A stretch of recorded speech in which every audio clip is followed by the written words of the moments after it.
হরে কৃষ্ণ। তো তোমরা সবাই কেমন আছো? আশা করছি ভালো আছো। তো এই যে দেখো আমরা আজকে কি করতেছি, সেটা হচ্ছে গিয়ে জন্মাষ্টমীর জন্য আমাদের বাড়িঘর রেডি করতেছি। তো এই কার্পেটটা অনেক ময়লা হয়ে গেছিলো, তো কার্পেটটাও আমরা পরিষ্কার করতেছি একদম সাবান দিয়ে ঘষে ঘষে। এই যে আমার ছেলেরা চলে গেছে পরিষ্কার করতে, তো তারা আজকে কার্পেটটা ক্লিন করবে একদম ঝকঝকে ঝকঝকে তকতকে। আর সব কিছু একদম ঘরের যা আছে কাপড় চোপড় সব ধুয়ে টুয়ে, বিছানাপত্র।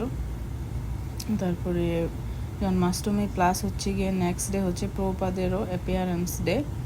তো সব কিছু আমি একটু ক্লিন করতে চেষ্টা করতেছি যতটুকু পারা যায়। প্রভুপাদের বালিশের কাবার টাবারগুলো সব, তারপরে ভগবানের পর্দা, তারপরে মানে অনেক কাজ সব কিছু করলাম সুন্দর করে। তো এদিকে আবার রান্না বাড়াও একটু তো করতে হয়, দুপুরের জন্য রান্না করে ফেলতেছি। এদিকে এই যে অল্প করে একটু রান্না করলাম দুপুরের জন্য। আর বালিশ টালিশ সব বাইরে একদম রোদে দিয়ে দিছি, রোদে শুকিয়ে নেব সব কিছু। সো এই যে দেখো পুরো বাড়ি জুড়ে কাপড় কাপড় কাপড়, একদম কাপড় রোদ্রে দিয়ে দিছি, মেলে শুকাচ্ছে বাইরে।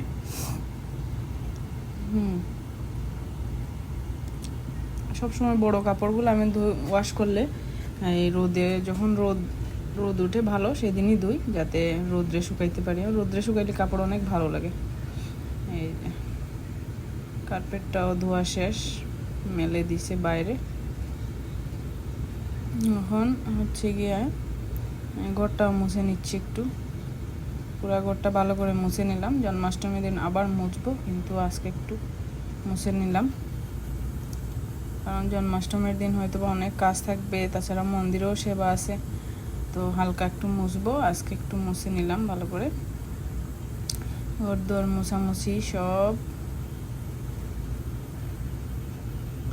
পরিষ্কার।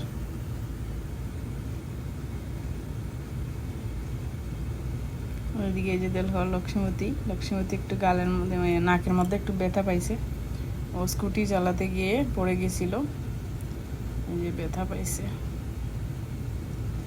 এই যে এখন লক্ষ্মীপতি হাংরি, তো ওকে খাবার দিয়ে দিছি, একটু খাচ্ছে। এই ফাঁক দিয়ে আমিও একটু খেয়ে নিলাম, দুজনে খেয়ে ফেলতেছি।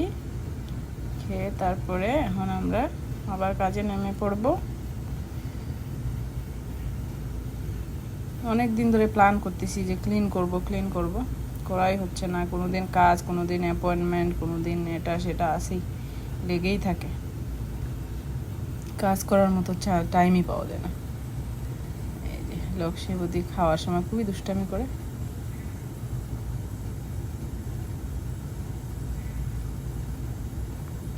তো বাকি অংশটা মুছে ফেলতেছি, লক্ষ্মীপতি খাওয়ার জন্য করতেছিল খুব, তো কাছে চলে গেছিলাম। তো বাকি অংশটা এখন মুছে ফেলবো। তারপরে হচ্ছে যে বাইরের বারান্দাটা একটু ঝাড় দিয়ে নিচ্ছি। বারান্দাতে এমনিতে কোনো বেশি একটা ময়লা নাই, তাও মানে একটু পরিষ্কার করে নিচ্ছি। যাই হোক, একটু পরিষ্কার করে নিলাম।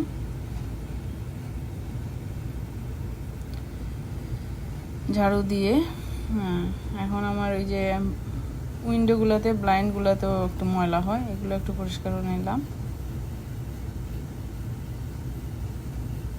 এগুলো পরিষ্কার না করলে আবার বেশি খুব হয়ে যায়, ডার্টি হয়ে যায়। তো একটু পরিষ্কার করে নিলে ভালো থাকে সবসময়। তো ওকে, আরও অনেক কিছু ছোটোখাটো কাজ করছি, সব কিছু আসলে ভিডিও করা হয় নাই। তো হরে কৃষ্ণ।